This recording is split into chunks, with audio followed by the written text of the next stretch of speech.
বিশাল আকার fishing trawler ভিড়ছে fishery ঘাটে। দরাদরি বাঁধা হচ্ছে পন্টুনে। মৎস্য আহরণ এবং পরিবহনে নিয়োজিত ফিশিং ট্রলার ও ফিশিং বোটগুলোর আনাগোনা সাধারণত বেশি থাকে সকালে এবং বিকালে। এই ট্রলারটি ইলিশের। ট্রলারের ডেকের নিচের এই অংশটাকে বলা হয় ফিশ চেম্বার। ট্রলার সাগরে যখন ছিল, মাছ ধরে ধরে এখানেই রাখা হয়েছে বরফ দিয়ে। সংরক্ষিত সেই মাছ এখন খালাস করা হচ্ছে। সাগর ফেরত জেলেরা ট্রলার ভর্তি মাছ নিয়ে ঘাটে সাধারণত আসে 7 থেকে 10 দিন পর। মাছ ভর্তি ট্রলার যখন ঘাটে ফেরে, মহান সৃষ্টিকর্তার কাছে কৃতজ্ঞতার জন্য এভাবেই প্রত্যেক ট্রলারে দোয়া পড়ানো হয়।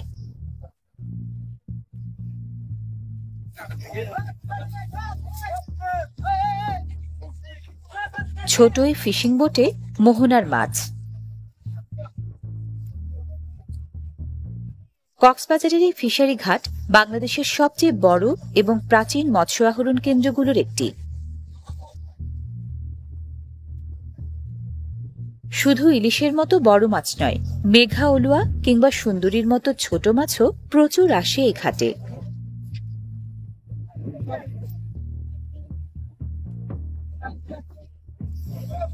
মাছ ভরা ঝুড়ি ঘাটে নামিয়ে ঘাট শ্রমিকরা সেই ঝুড়ি বাঁশে ঝুলিয়ে বয়ে নিচ্ছে আড়তে।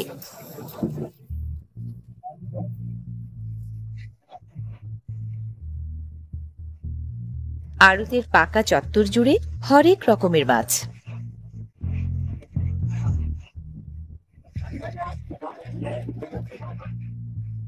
এগুলো টুনা মাছ। সুস্বাদু ও সুদর্শনী মাছ এশিয়া, ইউরোপ, আমেরিকা সবখানেই জনপ্রিয়। চেনা মাছ, অচেনা মাছ, মাছে মাছে সয়লাভ। ঝুড়ি এবং ড্রাম ভরে ভরে একের পর এক যুক্ত হচ্ছে আরো বেশি মাছ। বাংলাদেশের সমুদ্র এলাকায় প্রায় 475 প্রজাতির মাছ আছে। এর মধ্যে মাত্র 1/2 প্রজাতির মাছ আহরণযোগ্য। সেসব মাছের বেশিরভাগকেই কোনো না কোনো সময় এখানে পাবেন। এগুলো লাল পোয়া। এটি ক্রোকার ফিশ। এর নাম কই কোরাল।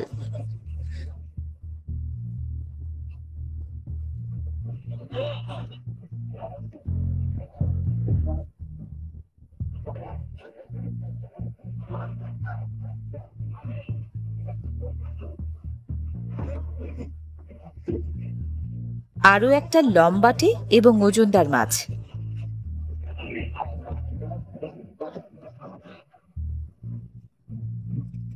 এখানকার মাছগুলো মোটা দাগে 2 ধরনের। কোনোটা থাকে বঙ্গোপসাগরের উপরিভাগে, কোনোটার বসবাস তলদেশে।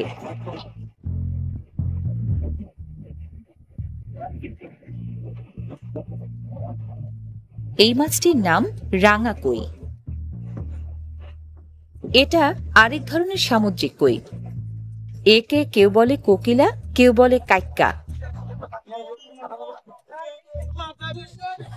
এগুলো সুরমা মাছ, ইংরেজিতে বলা হয় ম্যাকারেল। ওমেগা 3 নামের উপকারী ফ্যাটি অ্যাসিড প্রচুর আছে এই মাছে।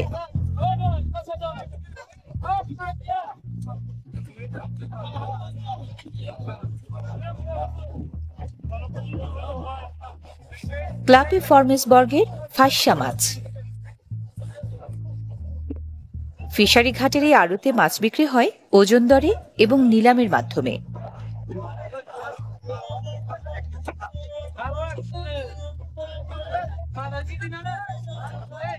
মাছগুলো সব ওজনদার, পরিমাণেও বেশি। দাঁড়িপাল্লাও তাই বিশাল।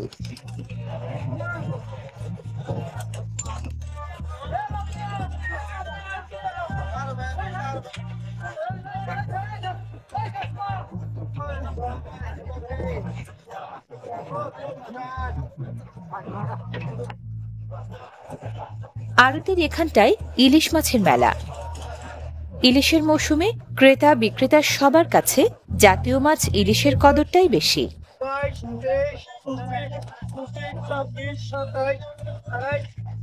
এগুলো লাল চিংড়ি। লাল চিংড়ির বৈজ্ঞানিক নাম পেনিয়াস মনোডন। গায়ে বাঘের মতো লালচে ছোপ ছোপ নকশা থাকায় ইংরেজিতে বলা হয় টাইগার প্রন।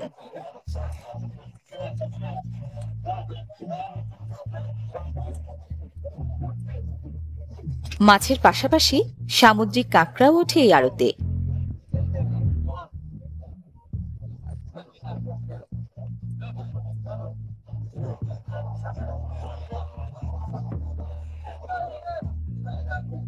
এগুলো টেকচান্দা।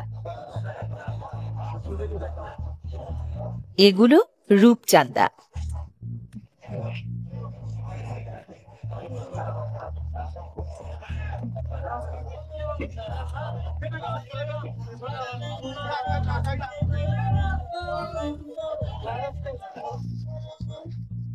বরফের চাই ভর্তি ঠেলা যাচ্ছে আড়তে। মাছ সংরক্ষণের জন্য প্রচুর বরফ লাগে আড়তে। ইট যেভাবে ভেঙে খোয়া হয় সেভাবেই বরফ ভেঙে গুঁড়ো হচ্ছে এখানে। প্রচলিত মাছের পাশাপাশি অপ্রচলিত মাছও প্রচুর আসে এই ঘাটে। এগুলো হাঙর।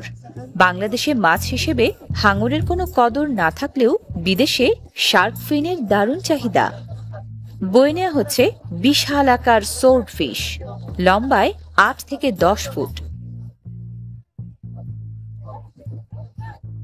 এখানকার অপ্রচলিত মাছগুলোর বেশিরভাগই রপ্তানি হয় বহির্বিশ্বে। এগুলো পিতাম্বরী মাছ। স্থানীয়দের কাছে সোর্ড ফিশের আরেক নাম তলোয়ার মাছ। এই মাছের মুখটা তলোয়ারের মতোই ধারালো। এটা হাতুড়ি হাঙর।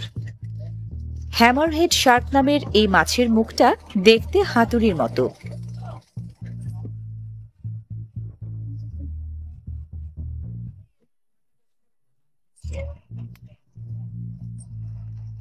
এখানকার মাছ সারা দেশে চালান হয়। গন্তব্যে পৌঁছানোর আগে যেন নষ্ট না হয় সেজন্যই বরফ সহযোগে প্যাকিং।